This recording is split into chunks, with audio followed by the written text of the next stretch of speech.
இன்னைக்கு ஹிந்தி திணிப்புன்னு சொல்லிக்கிட்டு இருக்க, ஹிந்தி வேணாம் அப்படின்னு சொல்லிக்கிட்டு இருக்க எந்த அரசியல்வாதியும் தன்னோட பையனையும் பொண்ணையும் ஹிந்தி படிக்க வேணாம்னு சொல்றதில்ல. கம்பல்சரி ஹிந்தி படிக்க வைக்கிறாங்க. அதே மாதிரி இந்த ஹிந்தி திணிப்புன்னு சொல்லிட்டு ஹிந்தியை வேணான்னு சொல்ற கவர்மெண்ட்டும் சரி, அது முன்னாடி இருந்த அதிமுக ஆட்சியா இருந்தாலும் சரி, இப்போ இருக்க திமுக ஆட்சியா இருந்தாலும் சரி, கவர்மெண்ட் ஸ்கூல்ல படிக்கிற ஏழை குழந்தைகளுக்கு மட்டும்தான் ஹிந்தி திணிப்பே தவிர, பிரைவேட் ஸ்கூல்ல படிக்கிற அரசியல்வாதிகளோட அவங்க குழந்தைங்களுக்கு ஹிந்தி கத்துக் கொடுக்கறது தப்பு கிடையாது. அவங்க நடத்துற அவங்களோட ஸ்கூல்ல எல்லாரும் ஹிந்தி கத்துக்கலாம், ஹிந்தி படிக்க வைக்கலாம். ஹிந்திக்குன்னு தனியா ஃபீஸ் கட்டி ஸ்பெஷல் கிளாஸ் நடத்துறாங்க அத்தனை பிரைவேட் ஸ்கூல்லையும். அதுக்கு வந்துட்டு பர்மிஷன் இருக்கு. அது வந்துட்டு ஹிந்தி திணிப்பு கிடையாது. ஆனா கவர்மெண்ட் ஸ்கூல்ல படிக்கிற ஏழை விவசாயிகளோட ஏழை மக்களோட குழந்தைங்க ஹிந்தி கத்துக்கிறது தான் அவங்களுக்கு ஹிந்தி திணிப்பா தெரியுது. ஹிந்தி வந்துட்டு திணிக்கப்படல.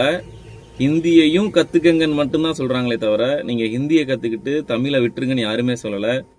ஹிந்தி கத்துக்கிறது ஒரு ஒரு ஒரு விதமான முன்னேற்றம் தான். நீங்க லோக்கல் லாங்குவேஜ் மட்டுமே பேசாம ஒரு ஒரு ஹிந்தி நேஷனல் லாங்குவேஜ் நீங்க பேசுறப்ப, நீங்க எங்க போனாலும் ஒரு ஒரு ஸ்ட்ராங்கா பேசுறதுக்கான ஒரு வாய்ப்பு தானே தவிர, நீங்க ஹிந்தி கத்துக்கிறது தவறான விஷயம் கிடையாது.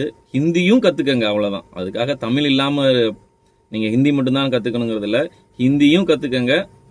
இன்னைக்கு கவர்மெண்ட் ஸ்கூல்ல தவிர அரசியல்வாதிங்க நடத்துற அத்தனை பிரைவேட் ஸ்கூல்லையும், அவங்க குழந்தைங்க படிக்கிற அத்தனை பிரைவேட் ஸ்கூல்லையும் கம்பல்சரி ஹிந்தி இருக்கு.